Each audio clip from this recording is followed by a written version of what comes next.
Hi, I'm Kitty Feldy of KPCC, and this is another edition of the Book Club of the Air for young adults. We broadcast, by the way, at the downtown Los Angeles Library in the Children's Reading Room, usually the first Wednesday of the month. So if you want to come down and watch television, come on down about 4 o'clock on the first Wednesday of the month. Our book this month is called Lucy the Giant. It is by Sherri Smith, and we have a trio of readers who are here with us from St. Therese in Alhambra. With me here is Mia Aceves and Kimberly Rowland and Christy Vega. Thanks, you guys, for coming down. Oh, you can say something. Oh, okay. Oh, by the way, we should mention, if you hear some other giggles, that's the rest of the crowd here. It's the peanut gallery giving the girls a hard time. We drew straws, and Mia got the short one. So, Mia, why don't you start us off by telling us what the book's about? Okay, the book's about a girl who, like, her mom left her when she was about 6, and then her dad, it caused her dad to drink. So he was a drunk, and she is, like, enormously tall. So she would have to take care of him, and then on top of that, her dog died. So she got really fed up and decided to leave. She passed up by as a woman because of her height, and she went crabbing with a whole crew, and they found out. They sent her back, and then she's going to pursue college and a better life. All right, you summed it all up very quickly. Kimberly, where does this book take place? The book takes place in Sitka, Alaska. Ever been to Alaska? No. Anybody been to Alaska? I haven't either, so. And Christy, tell me about, we said crabbing, and people might think that she was just having a bad day, but that's not really what we're talking about, are we? No, she's on a boat in the ocean actually fishing, or she's trying to catch crabs. I read this book a long time ago, and it was in a hardback, and fell in love with it and had to wait until it came out in paperback before we could do it in the book club, because that's our rule. What did you guys think of the book? I liked it because it brought about all the feelings of a 15-year-old girl and having to take care of herself and her dad. And also, the ending, it's not always a happy ending, but it's hopeful for something new. What'd you think, Kimberly? I thought the book was very unique. It's a very unique story, and I thought it was, in a way, a fantasy and combined with the reality. And I also thought that the book was, in a way, like a fairy tale. Tell me that part. Why do you think it was like a fairy tale or like a fantasy? What was the fantasy part for you? Well, at first, Lucy has a very sad life. Her mom left her when she was very young, and her dad's a drunk. But then when she's mistaken for a woman, she goes on a plane and goes crabbing with a crew. And so her life is sort of goes from very sad to very happy, and it's the first time in her life that she's truly happy. So it's structured very much like a traditional fairy tale. I hadn't Yes. thought about it that way. What'd you think, Christy? Well, I liked the book because it had when you read it, you felt like you were her, and you're going through everything she was going through, and I loved how you could feel everything that she was feeling. That's what I really loved about the book. So you think the writer really captured the character? Yes. Yeah. Well, usually we just have these conversations with ourselves in the library, but we're really, really lucky today because we have a special guest, and Sherri Smith, the writer of Lucy the Giant, is with us. Let's bring her on out. Yay! Hello. Hello, ladies. Hello. I have to ask you, Sherri, because this is not, this sounds like it's written by somebody who really knows Alaska and all about crabbing, and I expected a very tall person to walk in. You're not what I pictured as the writer of this book at all. I disappoint a lot of people by being 5'5". I've had that said to me several times. Oh, wow, okay, well, it's nice to meet you anyway. And I am actually somebody who knows a lot about the library, a lot about the internet, a lot about research. And oddly, I still also know what it's like to feel bigger and more cumbersome than everybody around you, which seems silly, but because I am 5'5", and I have been for a long time. When I was about Lucy's age, my friends were all 5'3", 5'2", or 4'9", And a few inches really makes a difference. And I always felt like, you know, I was a bear next to these little fawns leaping around, and so that certainly is part of who Lucy is too. What about the Alaska part?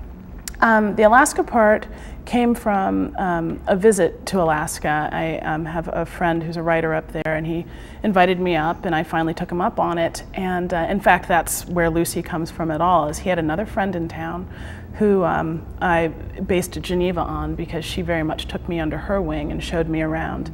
And we were in Juneau, and she was talking to me about some kids she had taught that were at a state school. These were kids that were at the end of the road, it was a last chance kind of position for them. And she talked about a girl who was very overweight and named Lucy, and she just happened to say, oh, Lucy the Giant, and it really stuck in my head. And so I spent the rest of my week in Alaska traveling around and taking notes just on what I was seeing, because it was such a beautiful place, and the people there were so open, and everybody had a story, and they would just come up to you and say, hi, my name is Bob, and you know, I was an alcoholic for 10 years, but I've cleaned myself up now, and do you want to hear a story about my father's watch? And I was like, okay, because I'm very much a city girl and very much a private person. And to have people just come up to me and talk was really mind-boggling. So, but I learned Alaska that way. It really is the people as much as the place. Both of them are very wide open. Well, I know all three of these ladies have questions for you. In fact, even Christy has a whole stack of cards she brought to be best prepared. So you get to start, Christy. Okay. What techniques do you use or can be used to make the reader feel all her emotions? The techniques that I use, the primary one I have to say is first person. It's the point of view of the book is Lucy's point of view. It's first person present. And I think that we all have this little voice in our head that's kind of narrating as we go along, and when you're thinking things, you know, I don't know if anybody else talks to themselves, but I talk to myself all the time. And it is two people talking of, what do you think of that? I don't like that either. Okay. And to me, to be able to put the book in that point of view, when you're reading, there's this quiet voice reading the story to you in your head, and when it's saying I, it's almost the same as standing in the shoes of the character. So that was certainly it. And then trying to really see through the character's eyes, like what does that look like? What would that feel like to that person? So that when you put it into the I'm feeling this, I'm seeing this, then hopefully you feel like you are Lucy. So. Because like when she lost her dog, when it died, I just started crying because, I don't know, she had finally found something that really made her happy. And then I was like, no, because it was, I don't know, it was just really sad. But then, yeah. And then when she was drinking in the bar, I felt like I was drinking because it like had so much detail. Like when I was reading it, like my stomach just felt like it had acid in it, and it was flipping, and I just had to set the book down for a little bit because I was like, whoa. And it made you think, I will never drink, I will never do the good. That's what I mean. It was like, oh, I should never do that. Yeah, you know, it is just really, somebody taught me a long time ago that don't just tell the story to show the story, but you can't just show the story. You have to feel it, hear it, taste it, and smell it. And so when you describe the room that you're in, it's like, okay, this room has a high ceiling and it's full of books, but what does it smell like? It doesn't really smell like books. It smells a little sweet in here. I don't know what that is. Maybe it's because it's the children's section and there's baby powder and things like that around. It could be the scent of handy wipes that mothers carry in their bags. And so to try to find all of those things and put it into the description. Kimberly, you got a question? You told us how you created Geneva and that Lucy, her height was from your experience in high school, but how did you create the other characters? Wow. I hope they're not watching this. Let's see. Don is actually straight from a guy that I knew named Don, who, and I should have changed his name, and I was just like, well, he deserves this. He, when I started writing Lucy, I had a job at Disney, and I left and I took a temporary job working as a secretary at a construction company, and they were working on Los Angeles International Airport. So I was working in a trailer there, and one of the construction guys is this old guy named Don who would come in and flirt with me every day. And he was really a sweetheart, and he just was such a character. He stuck in my head. Tracer and Harley are not based on any one person, unlike the other people. I think Harley is kind of a combination of every father figure I've ever had, every kind of schoolgirl crush I've ever had on someone who is older and cares about his people. And Tracer is every jerk I've ever known. I'm glad to say there is no one person that, oh, that Tracer is just like so-and-so, but just kind of a combination of people. Mia? My question is, the setting of the book, like it's cold in areas, like the area is cold, and she wants to go to Santa Barbara, and a dream she has that she's with her dog and she's floating on like an inner tube, and then like it all like shatters and she can't find her dog. Does that have anything to do with like the main book? I think so. It's the image of floating peacefully in waters. Not to get too Freudian, but it's very much like being in the womb and being protected and being inside your mother. And I think here as a kid, as a child, your mother's your world and you're taken care of. And for her, that's a warm place, and her dog is there and all the things she loves. And her mother's gone, so that is gone. And that is really the big hole she's wandering around in the beginning of the story that prompts her to start making changes. You got some more there, Christy? Yeah. Why did you decide to have Tracer take away what was finally getting good for her? Well, the easy answer is drama, because that's drama. The deeper answer is because that happens sometimes. It's just, everybody knows that nothing lasts forever, whether it's wonderful or terrible, nothing lasts forever. And I think it's interesting when what is good can be so precarious. And I mean, Tracer toys with her for a while, and people can be cruel. And it's interesting in writing for this age group, in writing a book to kids, you are telling them about what I'm telling you what I've learned.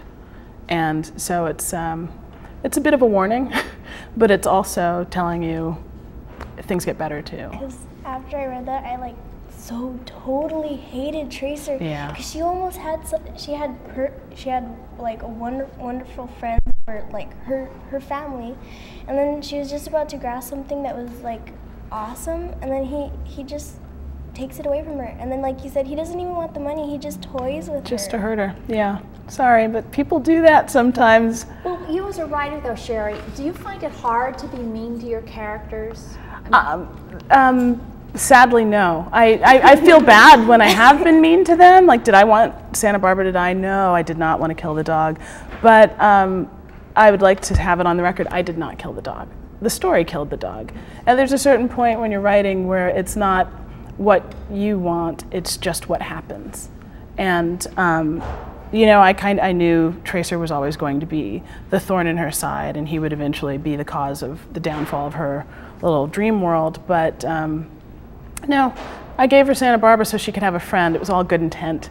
And then, like, well, how do you get going from there? She's got to lose it. And so my apologies. But, you know, and I feel badly. I cried when I wrote it, you know, but out of my hands. Kimberly? Where did Santa Barbara the dog come from?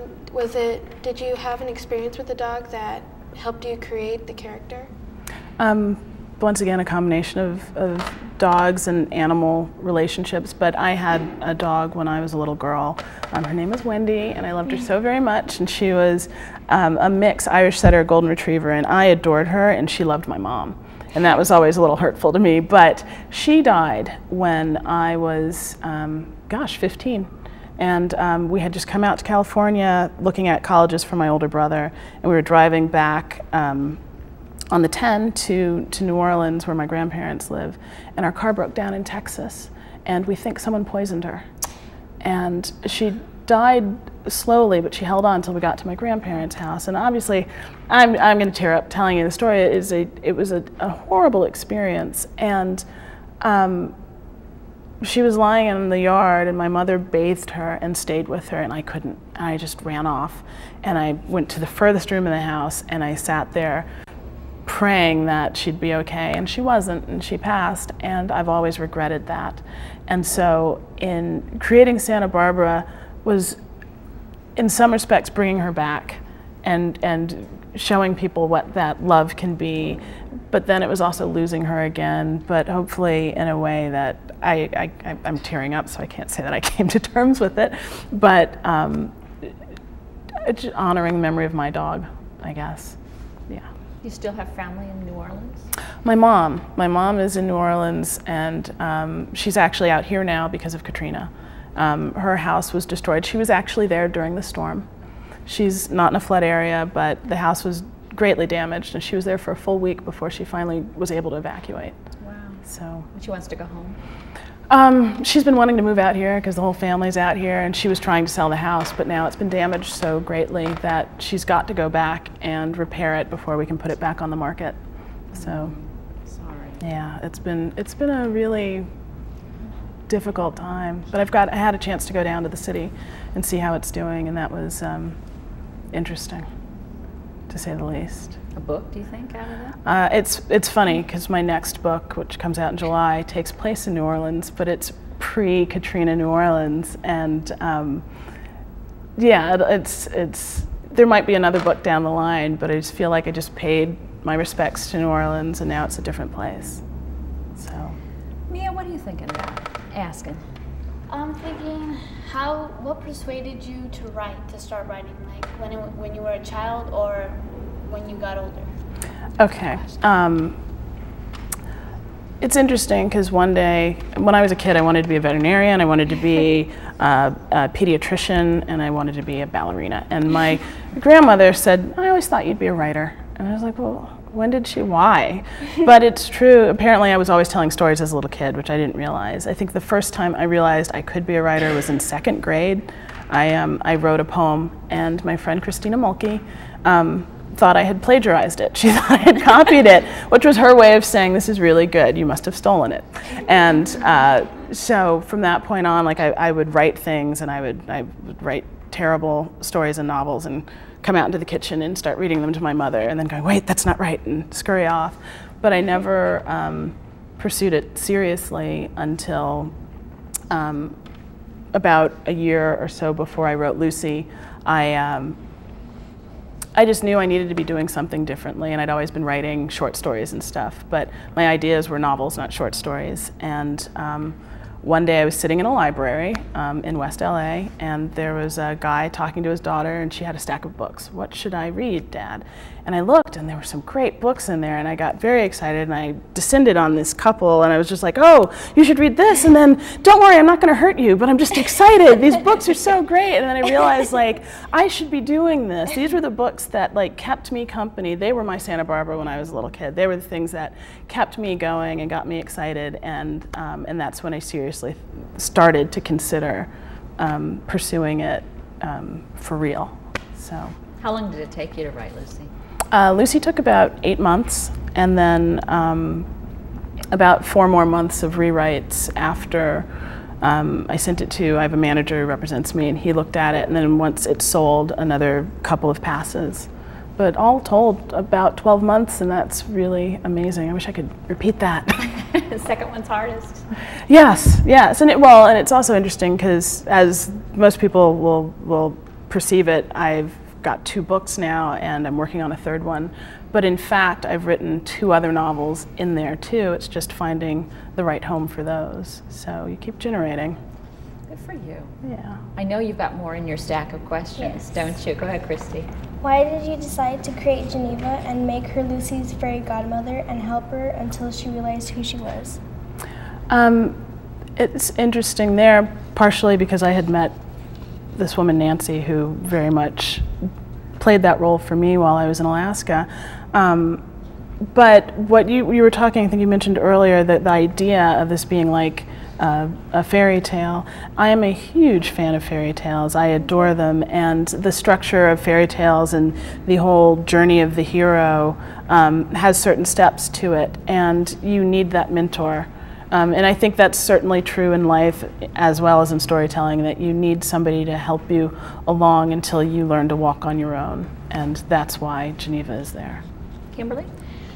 Was Lucy's mother supposed to be was Lucy's mother supposed to have left her, or was, as it said in the story, was she trying, you said there was an Indian tale in the book that had half human, half fish. Was Lucy's mom supposed to be that type of being, or was she just supposed to be or was she just not important to the story? Oh, I think she's very important to the story, but her importance is in her absence, not in being there. And I think the reason for that fable of the half whale, half human is partially it's part of to pay a little bit of homage to the native cultures in Alaska, but I think that as a kid missing a parent, you come up with all kinds of stories about who they are, and they couldn't have really left me because they don't love me, which usually isn't the case. She probably left because she couldn't handle being a mother and a wife anymore in that situation. But as a kid, you come up with reasons of, well, it must be this. And you think of every fairy tale or kid's book you've read where every kid's an orphan who it turns out, oh, my parents are a king and queen of a beleaguered land, and there's all this hope in the possibility of what they could be. That if you had like just a letter saying, no, I'm a very average person with a boring job and I just got tired of being here by your mother, like that leaves you no hope. So. Do you want to ask one more, Mia, or should we let the classmates ask a few? I think they should ask.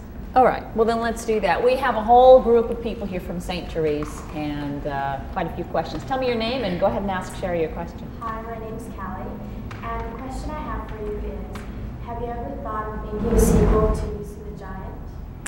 Hi, Callie. I actually, people have asked me that before, and for a while there I was like, no, it is what it is.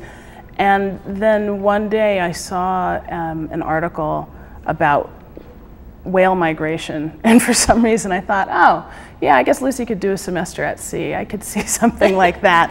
And I have not done anything with it. I don't know if there will ever be a sequel or not, but I've toyed with ideas. I haven't pursued anything. Okay, somebody else have a question? Pass that microphone around way over here on the other side of the library. By the way, if you'd like to be on the book club, you can send us an email to bookcluboftheair@aol.com, because we're always looking for new classes. Hi, who are you? Hi, my name's Marissa, and I was just wondering, was the book in a way a message to teens telling them to take a chance and risk everything they have, but only do it if you're gonna like the results or if you're gonna like the change that it makes in your life? Oh, that's interesting. It's one of the things that you run into if you write a story about somebody who runs away is, oh, are you advocating running away? No, not at all. What I am advocating in this story is finding your true home, finding the people that will treat you as family and give you the support that you need, and letting you know that that can be your family. It's not always your relatives, it might be someone else, but that it's kind of an ugly duckling story. You know, the ugly duckling is raised with all these beautiful little fluffy chicks, and he's gray and can't figure out why he doesn't fit in, and then one day realizes that he's not a duckling at all, he's a swan, and finds the swan family. And I think that's kind of the message among some of the other messages in there is that everybody belongs somewhere. It's just stick with it until you find where you do belong. All right, one more question from the audience, but I have to admit that I gave the wrong email address out again, so I apologize. If you want to be on Book Club of the Air, it's bookcluboftheair@yahoo.com. Okay, sorry about that. Who else has a question? We have one more? All right, well, in the meantime, I see a hand. There we go.